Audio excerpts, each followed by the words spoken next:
Magandang hapon po sa inyong lahat.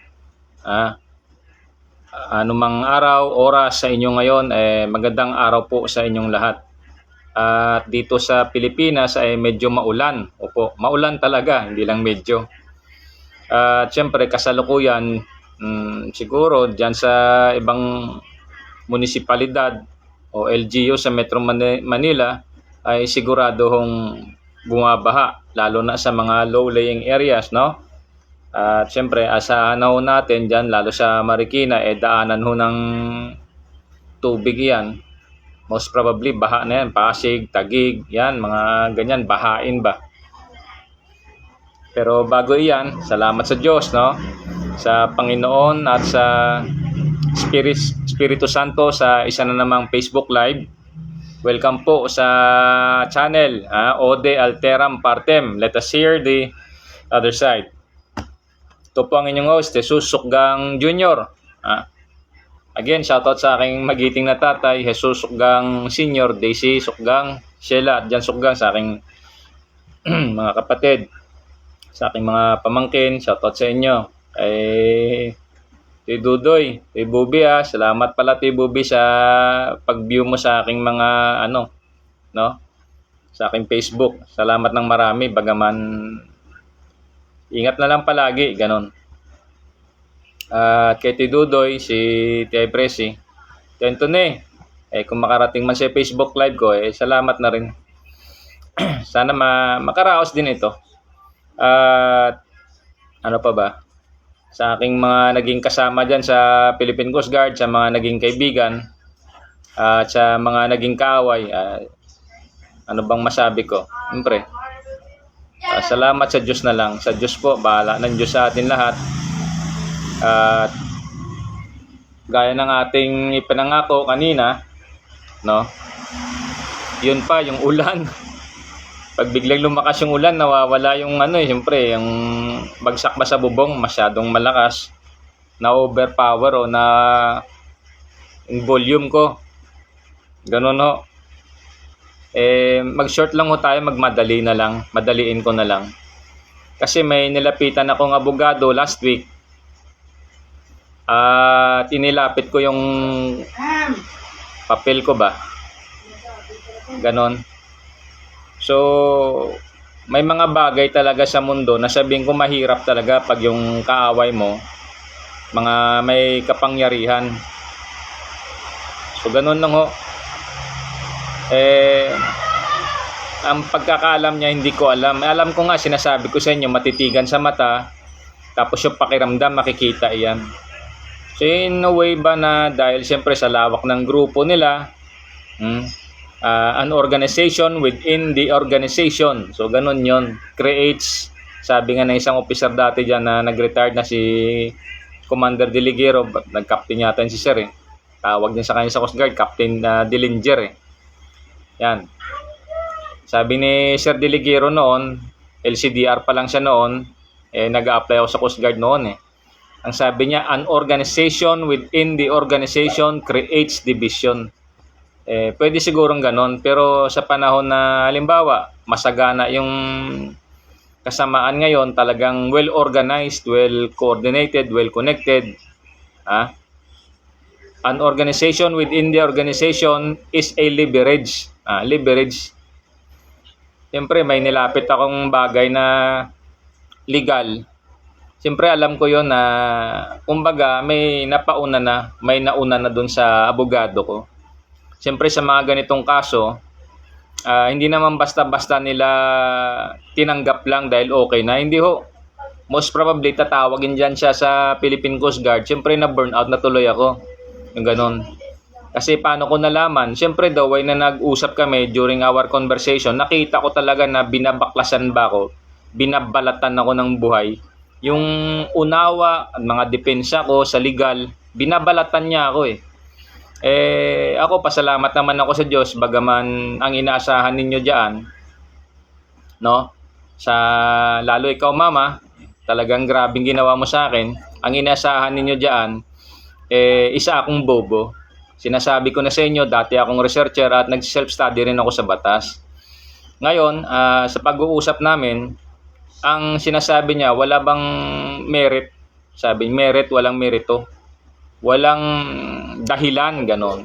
In short. Siyempre, ako hindi naman ako tanga, hindi naman ako bobo. Pinabayaan ko na lang siya. At siyempre, umalis na lang ako. Kukuha tayo ng ibang, siguro, mga iba na lang. Kasi, hindi ko matanggap Pero so far, naging biyaya din sa akin yung pag-uusap namin kasi nabuksan ho yung aking unawa kasi sinasite niya yung may documents ako dito, however hindi ko ito pwedeng ipakita sa inyo bagaman kahit ako'y discharge, siyempre alam ko rin yung kalakaran. This is a government tulad na pagmamay-ari ng Coast Guard ito, hindi ko pwede ito i-expose pero siyempre may babasahin lang ako, no? Kasi sinasite niya talaga na wala akong, kumbaga, ang pagkatanggal sa akin, no? Ang pag-honorable discharge sa akin sa Coast Guard is talagang nasa bounds, within the bounds of the law. Ganon. Sabi niya yon. Sinasite niya rito, nagbabasa kami tulad nito, yung order. Sinasite niya doon sa baba, may binabanggit siya rito na PCGRRB board. Kasi ganun sana ang mangyari sa order na ito is to process yung re-enlistment mo, isubmit mo yung requirements sa re-enlistment together with your explanation letter and explanation letter ng unit commander mo. Tapos with yung siyempre, ito, basahin ko lang sa paragraph 5 decimal, also, comma, section BF2, the above reference provides that colon a PCG non-DAS officer who re-enlist after 30 days, 30 days, or shortcut ko na lang, hindi ko nabasahin ng detalyado. 30 days, 60 days from the date of discharge may be enlisted in the permanent grade last held but will be imposed the penalty of reprimand with consequent close parent year provision on promotion and schooling. Re-enlistment thus in 60 days after re-enlistment condition re-entry. The ito, meron dito isang provision, sabi niya, while re-enlistees, tulad ako, nag-re-enlistees ako, who enlist 60 days after their ETE considered for re-entry na pagka nag-re-enlist ka, lagpas na sa re-enlistment mo in the PCG service subject to the provision of the PCG RRB board. So may binabanggit dito subject sa provision ng PCG RRB board. Ang isang nakita ko rito, sana siyempre nagre-re-enlist ako, ang ginawa kasi sa akin dito, nilabasan kaagad ako ng order na discharge, which is na hindi sana dapat. Ang gagawin sana nila ito, i-re-enlist ka dito, tulad nito, i-re-enlist ka, subject to the provision pa dapat. No? So ganun dapat, may discharge order na binigay sa akin dapat, pero may provision na binigay dapat din yung board. So in short, mag-issue din yung board ng ng kasama doon sa discharge order, dapat maglabas din yung board. Maglabas din yung board ng ito, may discharge order ako rito, honorable discharge order. Base rito, subject provision of PCG RRB. So re-entry. However, may nakalagay dito sa taas kasi yung under sa chain of command, may tinatawag na direktiba. So therefore, is si commandant speaking ito, no? Dapat there should be first a consummation of the directive. Tapos i-forward doon sa PCGRRB board, tapos i-deliberate under i-subject ka nila, nakalagay rito. Considered re-entry na in the PCG service subject to the provision. See? Dapat malinaw, ma'am. Bibigyan ko kayo ng isa pa, ma'am, na baka sinasabi nyo na talagang sealed tight, no? Baka sabihin sealed tight yung ginawa nyo sa akin. Malinaw dito, subject. Therefore, the consummation of the directive na mag-re-enlist kami together with our explanation letter and unit commander explanation letter, dapat idaan ito sa PCGRRB board. At yung PCGRRB board maglabas dapat ng resolution. Naka-attach dapat dito sa discharge order. Wala ngang naka-attach So ganun lang ho yun, ma'am. Oo, tama ma'am, by policy ito, by policy ng command ninyo, policy ng Philippine Coast Guard. But then, it should be may due process. Under the RA 6656, may due process. Wala nyo akong due process, ma'am. Saan yung attachment ng discharge order na ito, honorable discharge? Saan yung attachment na galing mismo sa PCGRB board determining me honorably discharged from the PCG service of the following reasons? Naintindihan nyo ngayon, ma'am? Itong abogado na nakausap ko last week, ang daming sinasabi, sinasabi ko sa inyo, hindi niya ako kaya basagin. I know also what the law says. It is not my interpretation. Kasi dito, paragraph 5. Preceding paragraph 5 is paragraph 1 and paragraph 2. So I will read paragraph 2. The following non-DAS officer are hereby directed to comply with the DAS reenlistment requirements with attached explanation letter and explanation letters of the admin officers duly endorsed by your respected unit commanders to this. Close pa rin. So ganun yun. Wala hong nangyaring consummation sa reenlistment ko. Although na pinaprocess ko, meron ho ako ditong medical routine slip. Kasi directive yan, kinukonsummate ko at that time. Bigyan din kita ma'am ng ma'am, oo. Talagang pinahirapan nyo ako, financially halimbawa, ganun. Walang problema yun ma'am. May balik naman yan. Because in the technicality of the procedure, I was denied. And the consummation of the commandant directive was not consummated.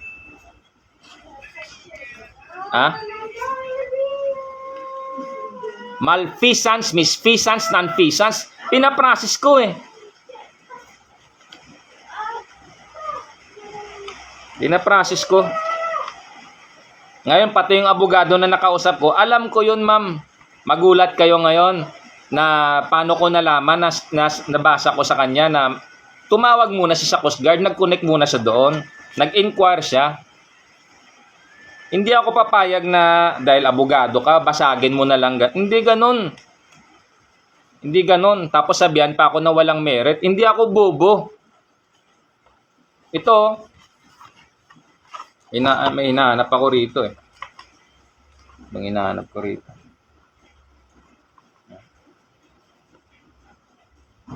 So ganon ho. Wait lang.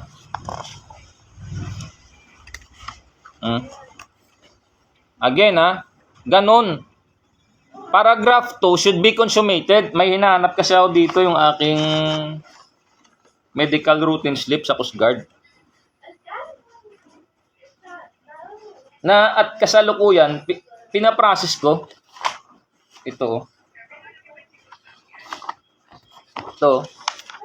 Meron akong medical routine slip. Nakasalukuyan, pinaprocess ko based doon sa directive ni Commandant. Ngayon, sabihin mo ma'am, sige, ilagay na natin, gamitin ko yung sinasabi nyo na 30 days and 60 days.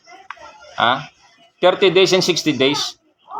Dapat nga yan ma'am, it should be lifted. Hindi kayo muna nag-discharge. Ipa-consummate nyo ito, pinasubmit nyo ako ng reenlistment, explanation letter ko, idaan nyo sa deliberation board, tsaka kayo maglabas ng resolution sa deliberation board at maglabas kayo ng resolution attach sa honorable discharge. Dito, walang naka-attach dito, walang resolution yung PCG board. Tapos nilagay pa rito sa extra ko without prejudice. Ano ito? Without prejudice mag-reinstate, mag-re-entry? Ano yan? This is discretionary. Ang pinipilit ng lawyer, procedure. I agree with the procedure. I have no question with the procedure. But the discretionary, your discretion is against the policy. Ganon yun.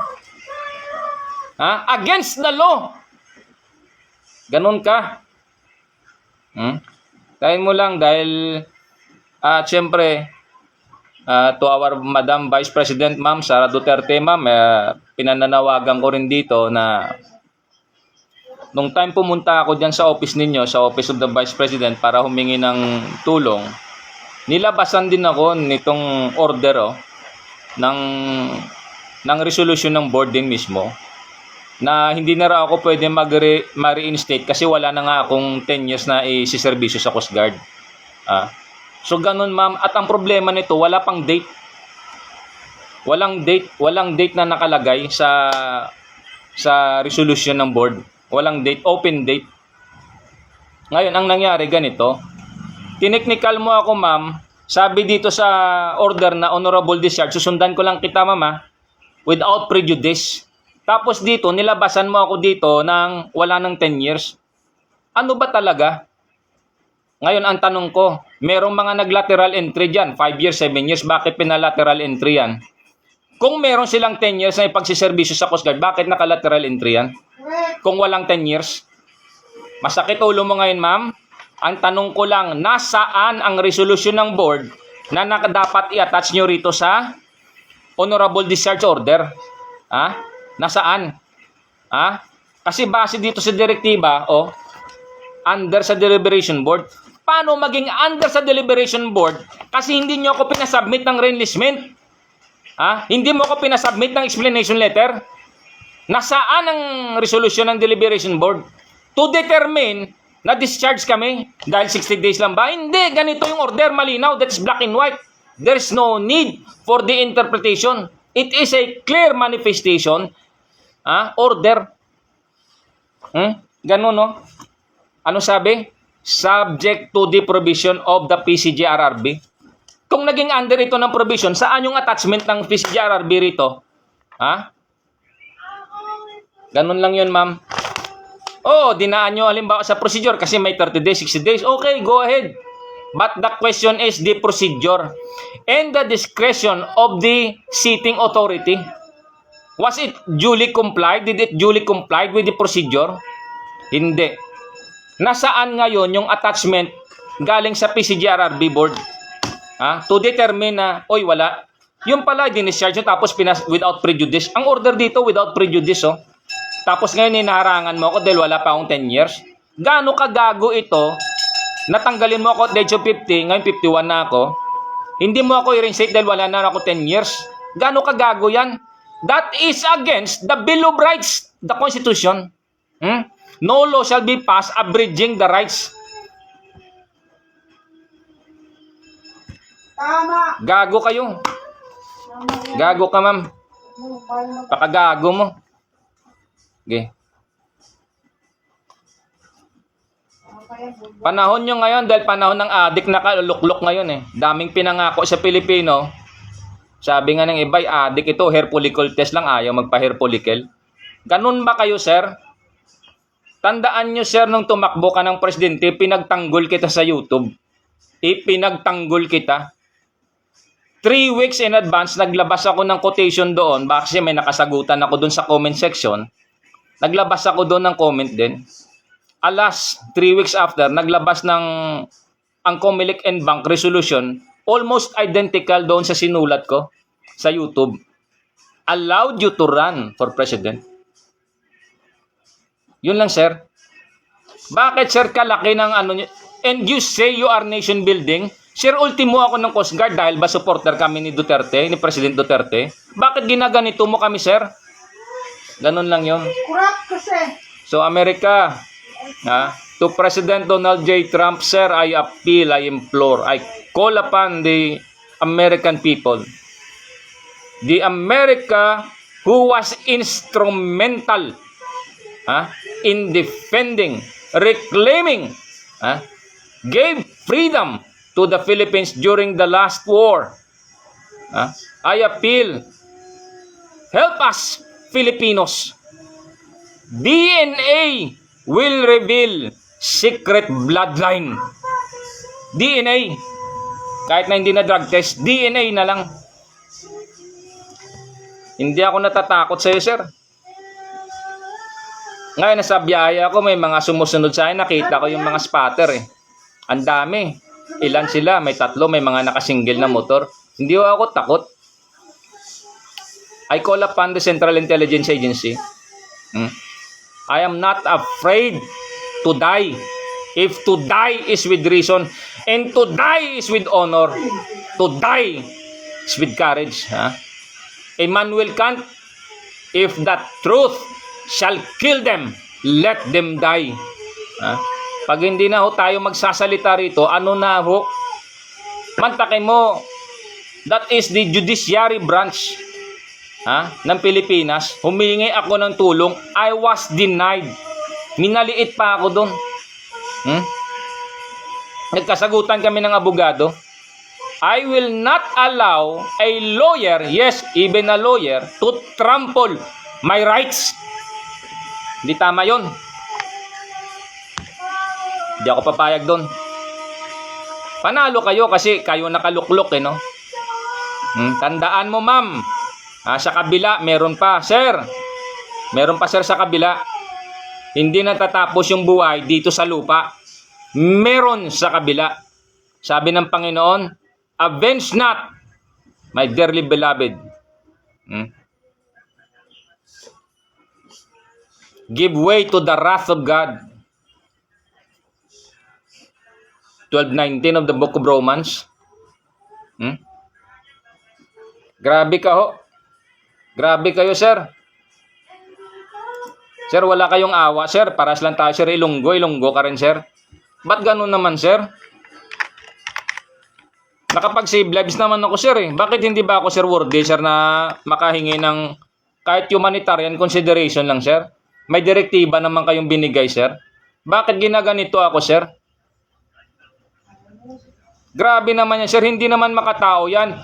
We, the sovereign Filipino people, imploring the aid of Almighty God in order to build a just and humane society and establish a government that shall embody our ideals and aspirations. Promote the common good. Aspirations and ideals. What is that common good, sir? If I believe madilim ang hustisya sa Pilipinas, kaya I call upon to President Trump, sir. President Trump, sir, I appeal, I implore, help us. Help us, Filipinos. DNA will reveal secret bloodline.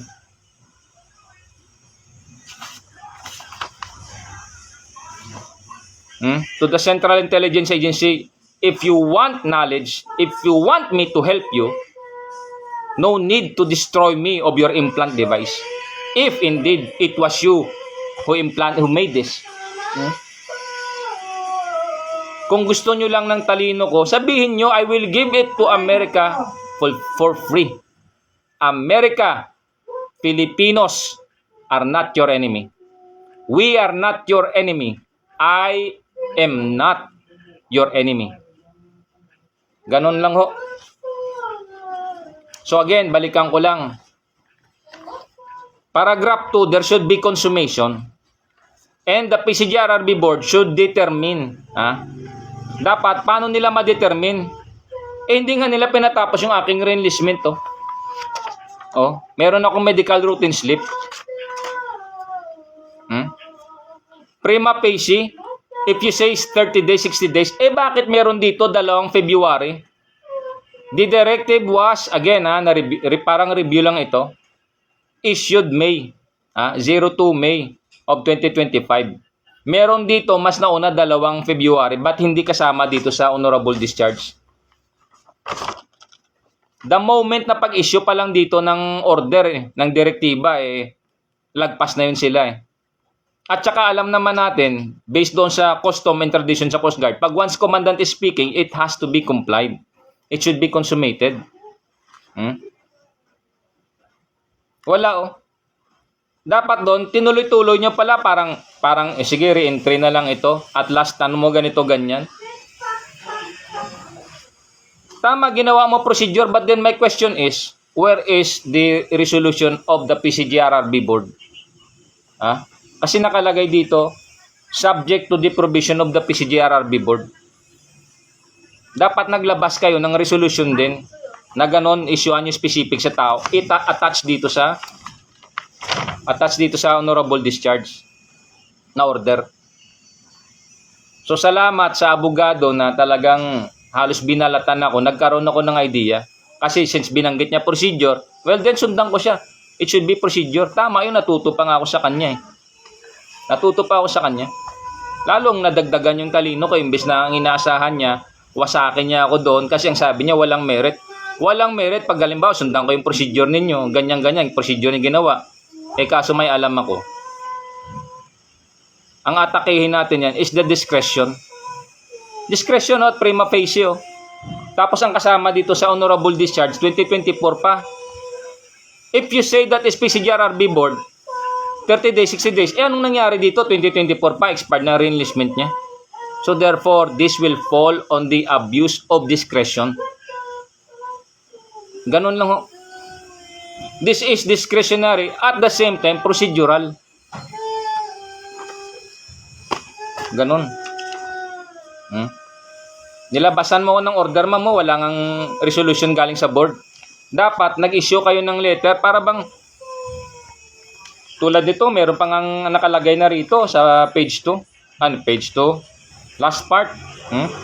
Sa paragraph 5. Ito, reprimand nakalagay.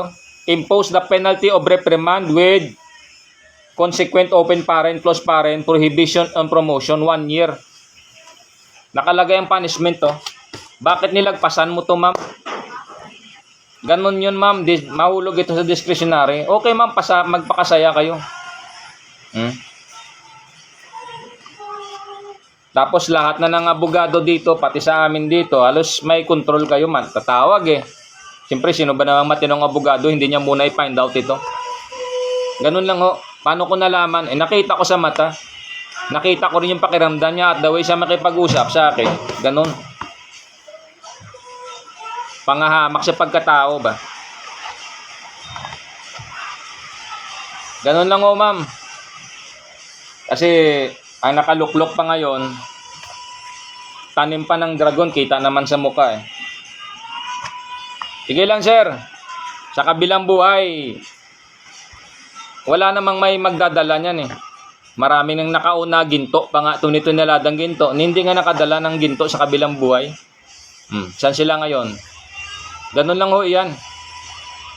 Grabe ho. Kaya doon sa aking title pala, researcher versus lawyer, ang pinakasagot doon ganito. Kasabihang Tagalog, daig ng taong matanong ang taong marunong. I agree, lawyer. License. Pero I do not agree completely. Bakit? Hindi niya naman alam yung procedure sa amin. Kabuuan ng kultura ng Coast Guard. Hindi niya alam yun. Other procedures, hindi niya alam yun. Sinasite niya lagi doon yung PCGRRB board. Sabi ko wala ngang nilabas yung PCGRRB board ng resolution doon based doon sa dapat na makonsummate sa paragraph 2 na ang re-enlistment namin, explanation letter ng commander namin, isubmit doon tapos i-deliberate doon sa board tapos maglabas sila ng resolution na ito yung policy, ganito, ganyan. Mag-issue sila ng resolution tapos maglabas sila ng discharge order, ganon. Pero paano ka maglabas ng discharge order? Re-entry na lang. Continuous na yun dapat.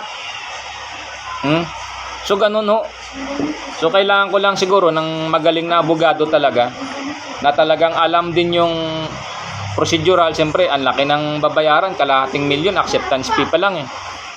300,000, 500,000, saan tayo kukuha ng 300,000, 500,000, pambayad lang acceptance fee or what? Ang bigat to, mabigat. Mabigat. So, sa mga nakaaway ko dyan sa Philippine Coast Guard, no? Bahala kayo, tuwang-tuwa kayo. Pero ito, pakinggan nyo. In the previous week, made enemies left right unsafe. Not as one as consequences heaven are you.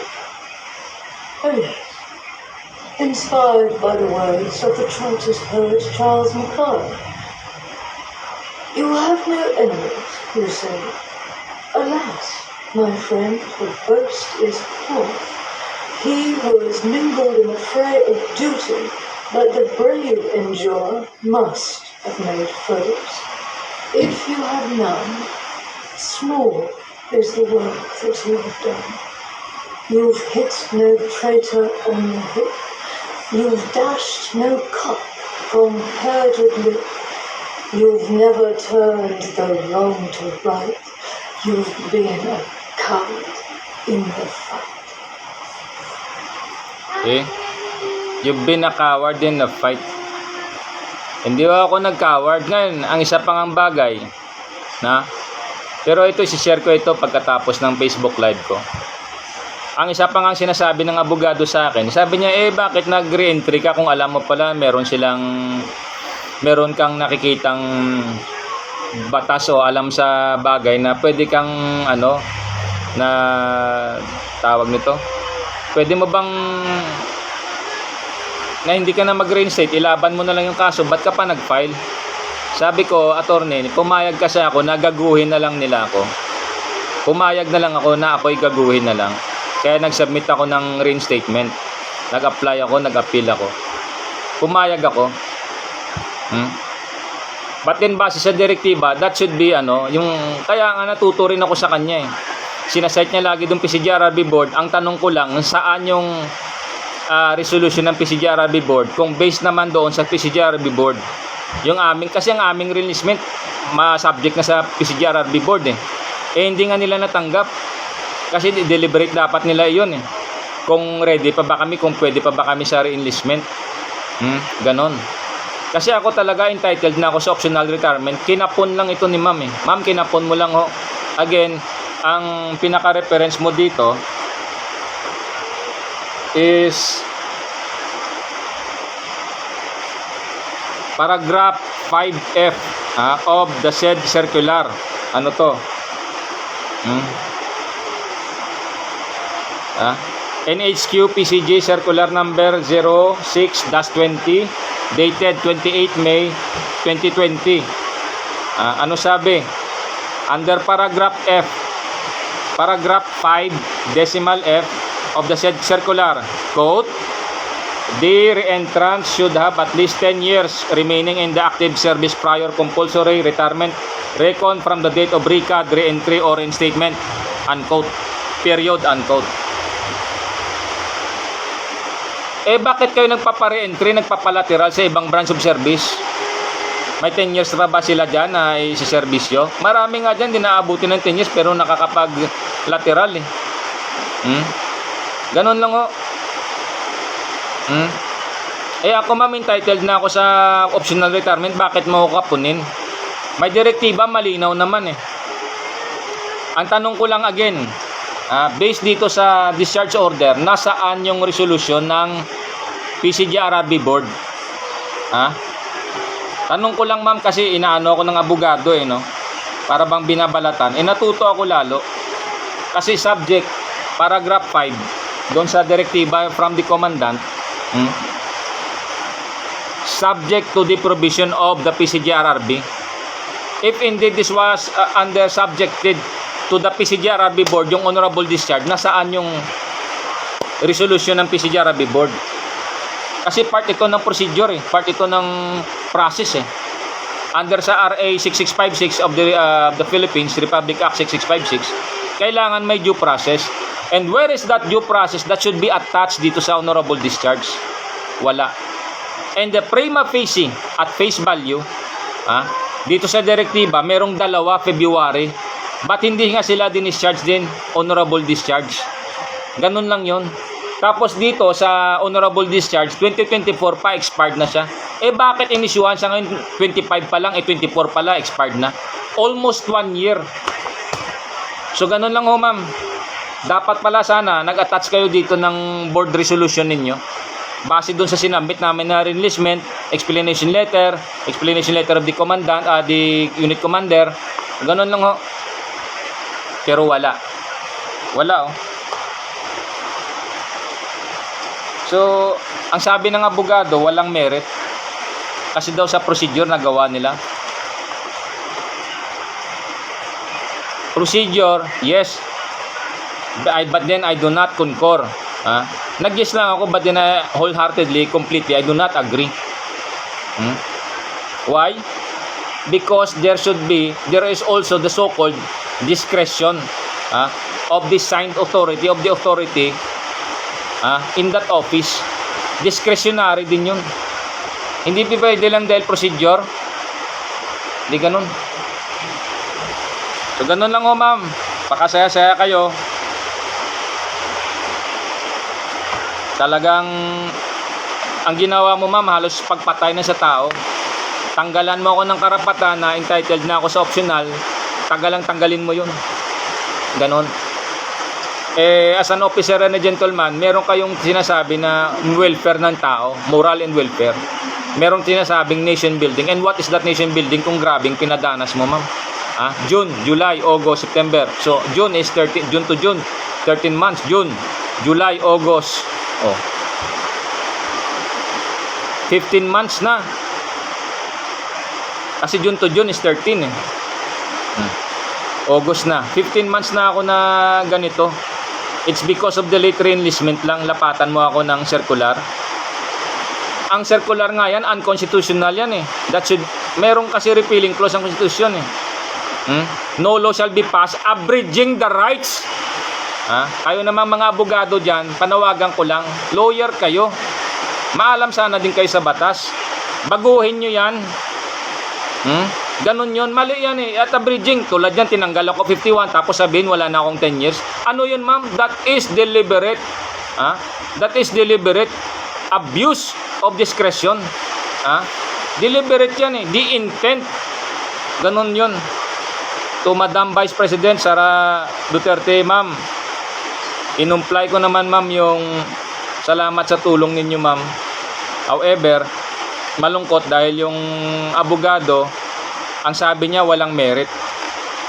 Walang merit sa sinabit ko ng mga documents kasi ginigisa niya ako lagi dun sa procedure na meron namang sinasabing discretionary. Bakit discretionary? Bakit nakalusot yung dalawang February?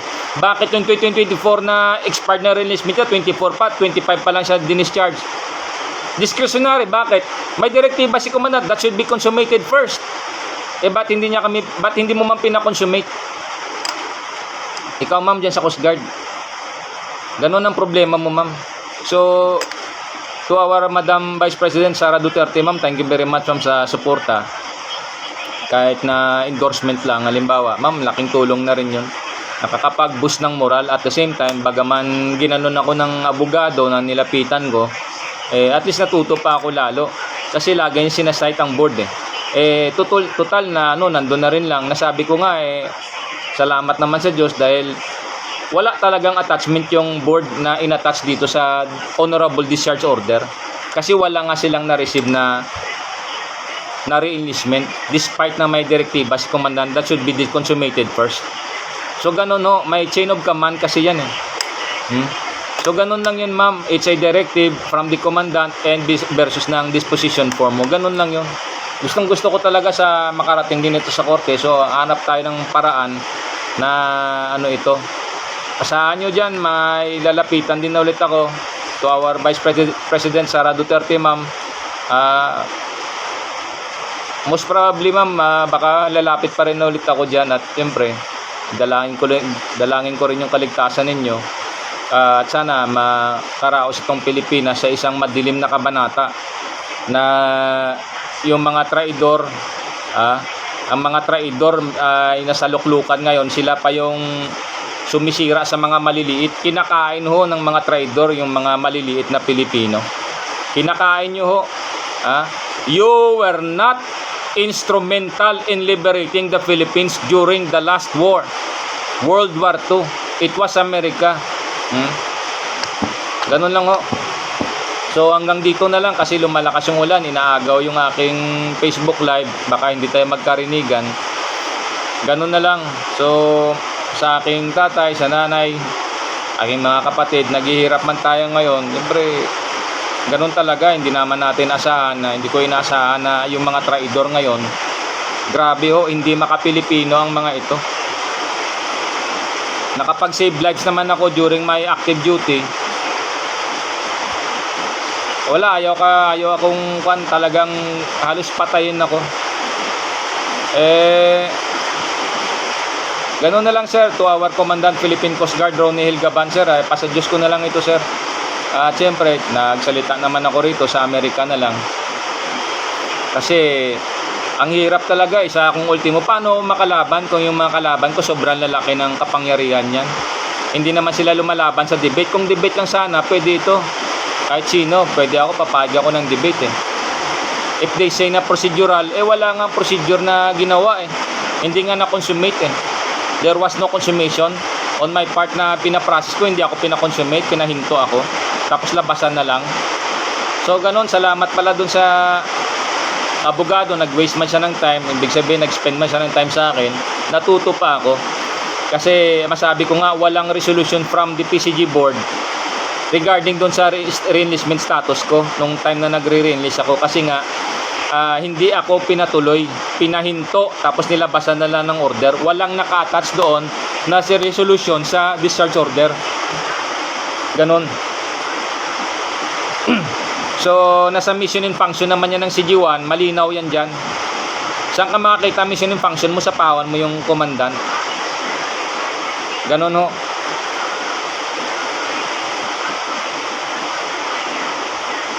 So, hanggang dito na lang. Salamat ng maraming salamat. Sa Diyos po ang karangalan at ang kapurihan, sa Panginoon at sa Espiritu Santo. Ang tiwala natin sa Panginoon. Kasi kung sa tao lang, hindi natin alam, yung mga tao palang inaasahan natin na dati natin kilala, yung pala, hindi pala, iba pala. Iba na pala.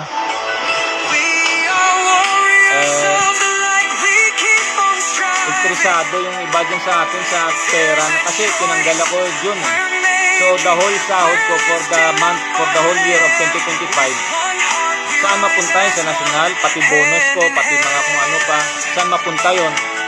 Alam na ngayon, hindi naman binabalik sa national yan eh. So at least dito, ma'am, Inday Sara, ma'am, sana makarating to aking Facebook live sa inyo. Pinumply ko ma'am yung endorsement din, galing din sa opisina ninyo. Yung bakit ngayon ko lang na-comply o just lately lang, it's because na binigyan daan ko muna yung procedure sa opisina. Na siyempre inasahan ko na may karoon ba ng humanitarian consideration. Payag na ako na ako'y gagawin eh. Ganun yun. Pumayag na ako. Bagaman siyempre wala akong kapangyarihan eh. Anong ilabang ko dyan sa administrative? Sinong makikinig sa akin dyan? Wala akong makikinig dyan. Gaya nga ng isang classmate ko, sabi niya, yan sila, official labanan mo, wala tayong dyan. So ganun ho. So hindi na lang kita drop name dito classmate, alam mo kung sino ka. At yung iba naman dyan, tulad dyan, sa board, imbes na depensahan nyo kami, hindi ko man lang kami depensahan dito, tapos kung ano pang pinagsasabi mo sa akin, magkaklase pa naman tayo. Tandaan mo, may alam-alam mo ko sa'yo, may mga black and white tungkol sa'yo, yun ang mabigat doon. Yun ang mabigat. May mga documents na kuan, pero hindi kita inaano. Pero sana, ewan ko ba, pero ni pagbanggit ng pangalan mo rito, kahit magkaklase tayo, wala na, wag na lang. Kasi mukhang ikinatutuwa mo pa yata eh. Bahala ka na, pag makaraos ako, siyempre yung atraso ko sa'yo na tinulong mo sa akin, sana tulungan din ako ng Diyos, mabalik iyon. Ayaw ko rin ng ganun, tulad sa iba nating classmate. Sa iba ko palang classmate dyan sa Philippine Coast Guard, salamat sa inyo sa pagtulong niyo sa akin financially. However, kahit sabihin mo ganung bagay man yon, halaga, malaking bagay na rin sa akin na panahon na yun. Talagang drain ako eh. Salamat. At sa iba nating classmate, hindi ko akalain classmate, ganun pala kayo na may mga galaw talaga kayo. Dahil nung pumunta ako dyan sa commandant's office para mag-submit ng letter of appeal, bumaba man yung isang classmate natin, yun, nagkaharapan kami. Pero hindi na kita i-drop name dito classmate. Bahala ka na. Pinapasa Diyos ko na lang ito. May alam din ako mga ganung bagay kasi nakikita sa mata ninyo, ang pakiramdam nakikita yan. Ganun lang ho. Tapos yung abogado na kausap ko last week, kahala na. So again, ma'am, and to God bless you, ma'am, at ito Inday Sara Duterte, ma'am, God bless you. Sana maalpasan mo yung dagok sa buhay natin na to sa buong Pilipinas. Talagang grabe yung suffering. Matake mo sa dami, sa laki ng problema ng Pilipinas, anong priority nito? Ito pa. Talagang isa lang malinaw lang yan, yung pinakatanong dyan, bakit kayo ginaganyan? Ganun lang ho. Ano ba ang nangyari? Bakit kayo ginaganyan? Bakit kayo ini-impeach? Para ma-forfeit na yung paghawak mo ng opisina. Hindi na kayo makahawak ng government position forever, lifetime. So ganun yun. Bakit? Dahil ba, ma'am, tapat may prinsipyo kayo? Ma'am, naiintindihan ko ho yung prinsipyo na sinasabi. And nakikisawa ko at kumbaga nagsisuffer din ho. Alam ko ho, marami kaming humiling ng tulong dyan sa opisina ninyo. Nagdagdag pa kami. Ma'am, tandaan ninyo, ma'am, wala ho kaming ibang malapitan, ma'am, na nakikitang may makataong puso. Sa inyo lang ho, ma'am, sa inyong opisina. Kaya kami lumapit, ma'am. Kaya ako lumapit. At alam ko naman, ma'am, naiintindihan ninyo. So, hanap na lang ako ng ibang paraan siguro, ma'am. Pero, ganun. Salamat talaga, ma'am. At, siyempre, to Mayor Duterte, Rodrigo Roa Duterte, sir, alam ko nasa higdo kayo. Nagsasuffer din kayo dyan. Sir, nakikiisa rin ho ako sa pagsuffer ninyo. And to the 18 brave Marines, ganun din ho sa lahat ho ng mga tao ng gobyerno na nagsasuffer. Yung iba nga, hindi na nga, pinagpahinga na talaga Dahil siguro sa grabe ng alam nila, yun, pinagpahinga na sila. Ewan ko ba bakit ganun. Ayaw ko na lang magsalita, baka may masunog, may mapahamak pang iba. So, to Mayor Rodrigo Roa Duterte, sir, may God keep you safe. May God keep you strong. To President Donald J. Trump, sir, Filipinos need your help. Filipinos need America's help. We need your help, sir. Justisya dito, sir, halos hirap na hanapin Imbis na abogado, nag-take out sila, sumumpa sila sa pangalan ng Diyos. May sinasabi yung tao, ayaw pakinggan. There is a violation sa discretion, pero ayaw talaga. Iniiba kumbaga may point of view sa iba yung tingin niya. Iba rin yung nakikita ko Base rin naman sa dokumento, hindi naman yan interpretation ko. Base yan sa dokumento. Documentary evidence, malinaw yan. Procedural, hindi nga nasunod yung procedure Sinortcut na lang. So, abuse of discretion nandun talaga. Pasok na pasok yan sa abuse of discretion. As an officer and a gentleman, the moral and welfare is paramount. Nakapag-save lives ako dyan during sa aking tour of duty. Nasira lang ako ng iba nating mga classmates dyan. Alam nyo kung sino kayo mga sumira sa akin dyan. Bakit ako nawala ng gana? Ma-refresh ko lang. Hindi ko na kayo i-drop name dito. Ganon ka, classmate. Umattend ka dyan sa deliberation board, pero ako pa yung palabas mo na ganyan Kung ano nung mga false info pa, binato mo sa akin, masasakit na mga text messages mo. Grabing ginawa mo sa akin, classmate. Ayaw lang kita kasi alam ko pag ako magsalita, mas mabigat yung hawak ko. Mas mabigat yung alam ko tungkol sa'yo.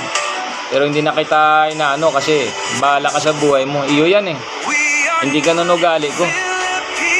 Kung magkaklase tayo, nangailangan kayo ng tulong ko, tutulungan ko kayo sa abot ng aking makakaya, bagaman magkaaway tayo halimbawa. Pero para ganunin ko kayo, hindi ko ugali yan, hindi ko gawain yan. So again, ano pa ba? Ganun lang So sa aking topic na researcher versus lawyer, hindi ho ako nagpatinag doon. Hindi ho ako naging coward.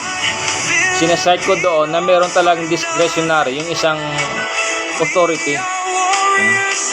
Ganun yun. Discretionary. siyempre apektado doon yung procedure. Sinasite lang nila lagi doon yung provision. But then the question was the procedure and the discretion. Ganun yun. So sana yung aking Facebook Live na ito nakatulong din sa inyo, sa iba. Siyempre kawawa talaga tayo sa uniform service o sa ganyan pag merong mga taong nakaluklok sa taas. Ang tinitingnan nila lagi yung ating mga naging kahinaan na imbis tulungan tayo dahil may mga kasama tayo na tayo ay sinira sa version nga inggit kung ano mang dahilan ninyo. Tumanda na tayo lahat sa iba nating classmate dyan sa Coast Guard, sa iba kong classmate sa Coast Guard, ganun pa rin kayo, tumanda na tayo lahat. Ang kasiraan pa rin ng ako may alam ako sa inyo pero hindi ko nilalabas pa. Masiselang bagay yun. Pero hindi ako naglalabas yan para anuhin ko kayo. Magkaklase tayo, hindi ako nagda-drop name sa inyo. Ganun na lang may hustisya naman ng Diyos. Darating ang hustisya ng Diyos. Ganun. Ngayon sa mga sana makarating aking Facebook Live nito and to those viewers na yun, siyempre sa uniform service din na nagsasuffer din. By coincidence siguro yung iba rito kasama ko dun sa humingi ng tulong din kasi alam ko libo yung mga nagka-problema, mga humingi ng tulong doon. So, ganun malungkot kung ating mga leaders hindi makatao, parang hindi tao. Hindi tao yung pagtrato sa atin. Ang tingin sa atin livestock. Na pag once humina ka, bibirahin ka na lang. At siyempre hindi ko na expected din, lalo na ibang mga bagito din sa Coast Guard na kung makatrato ng senior nila, para bang abot na nila yung buong katungkulan sa Coast Guard. Yung lahat ba na experience, abot nyo na. Hindi nyo pa alam yun. Hindi nyo maranasan na sirain kayo ng mga classmate ninyo, lahat. Nagtatrabaho ka, perwisyuin ka, lahat. Bigyan ka ng sakit, lahat. Ganun. So, ganun lang So, sa aking topic na researcher versus lawyer, kasi naging researcher din ako Sinat ko nga dun sa lawyer yung RA 6656. Sabi niya, dapat sir may complaint sa'yo. Sabi ko dapat. Kaso lang, walang attachment doon sa discharge order, honorable discharge. Sabi niya, hindi mo pa yata tanggap. Tanggap ko nga sir, tanggap ko yun. Pero walang resolution galing doon sa board na kung saan dapat sila ang mag-determine nun under subject sa PCGRRB board. Wala silang nilabas na resolution. Ano na lang ito, yung discharge order na lang. Ang tanong ko lang, walang attachment Walang attachment from the PCGRRB board. Wala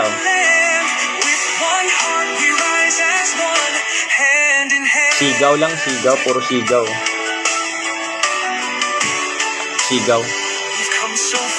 Ganun na lang Ganun talaga pag hindi ko naman hinahamak yung sabihin ko na siguro public attorney's office. Meron talaga na ayaw pakinggan yung ating side. Ayaw ibigyan ba ng konsiderasyon na yung sinasite natin na meron namang merit Merit is because of the discretion. Merit is because of the procedure was breached. May mga pagkukulang sa procedure Walang question doon sa provision na sinasite. Hindi ko naman kini-question yun. But then ang procedure na ginawa sa akin. Tapos yung isa doon, yung provision na unconstitutional, NHQ, PCG circular number 05-20 dated 28 May 2020. That is unconstitutional. Kasi tinanggal ako sa age 50. Tapos ayaw ko i-reinstate kasi ang dahilan wala na raw ako 10 years. So therefore, makita nyo mga kababayan ko, to our Vice President Ma'am Sara Duterte, makita talaga na this is deliberate. This is intentional. Denial of my rights, abridging my rights, constitutional rights. Takin mo yan. Wala na raw ako 10 years. Pero dyan sa ibang pumapasok sa Coast Guard, nagla-lateral entry, ganon kayo na lang kung grabe. Marami akong alam dyan. Mga bagay na mabibigat din. Pero siyempre ayaw ko namang idamay dito. Pero ako panawagan ko na lang sa Philippine Military Academy. Sana ho may mga may ma-produce kayo diyan ng mga talagang matitibay, mga may prinsipyo na mga officers, men and women na talaga namang titindig talaga sa prinsipyo. Again,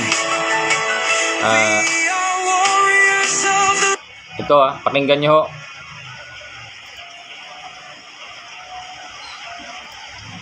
And a dangerous game, I think, to make enemies left, right, and center. Not if one is comfortable with having enemies, are you? Oh, yes. Inspired by the words of the Chartist poet Charles Mackay.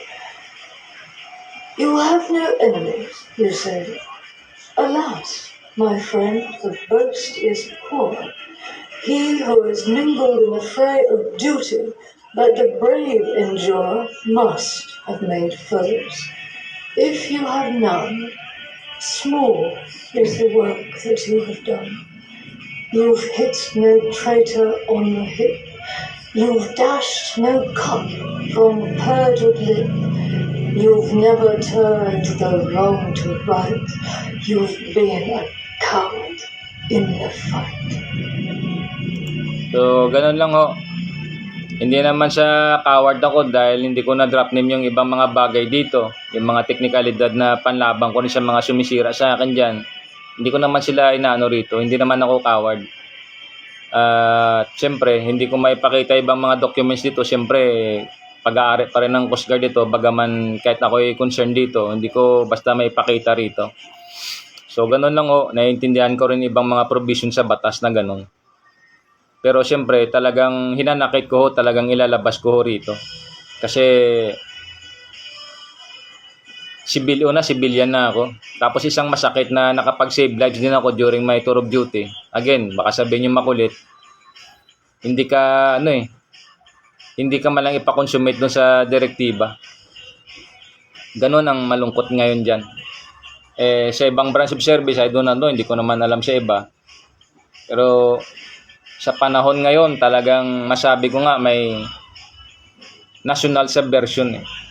The corruption, etymology is to destroy. So, ganun na lang ho. I pray and again to President Trump, sir, and to the American people, may God keep you safe, keep you strong, and may God keep America strong and safe. To President Donald J. Trump, sir, make America great again. God bless you. God bless the American people. At sa inyo ho, sa aking mga kababayan, dalangin na lang ho tayo lagi sa Diyos. Sa Diyos ho yung ating pag-asa kasi sa tao, magkasala pa tayo. Pero siyempre, ang ating tiwala din minsan sa mga taong may integridad. Hindi naman masama iyon. Tama naman iyon. Kahit ako, ganun din. To Vice President Sara Duterte, Ma'am, keep strong and may God protect you and your family. Keep you safe. Sa aking mga magulang, sa aking tatay, nanay, aking mga kapatid. Siguro, masabi ko, pagpasensyahan nyo na dahil naging mahina din ako. Hindi ko man inasahan na ganito yung gagawin sa akin na hindi na makatao ito. Grabe, hindi makatao. Hindi makatao na talagang binura na lang yung konstitusyon. At ganun lang ho. At hindi ko na pala kayo maawitan ngayon ha. Ito na lang yung ating We are not Filipinos for nothing. Salamat sa Diyos, sa Panginoon at sa Espiritu Santo, sa ang karangalan at ang kapurihan po sa Diyos. And may God keep the Philippines and may God help the Filipino people past this parang nightmare, no? Talagang katakot-takot na kahirapan ito. Sabi nga ni Atty. Vic Rodriguez, a generational plunder. Ganun no? So, generational suffering yung grabe. Matindi ho. So, yung mga vanguards natin, sana dalangin ko, gumising naman tayo. Gumising naman ho kayo. the issue here is not me, is not individual, but the entire country. Our posterity. Ganun yun eh. Yung ating lahi, yung lahing Pilipino, yung bansang Pilipinas. Ganun ho. Again, salamat sa Diyos, sa Panginoon, at sa Espiritu Santo. Amen.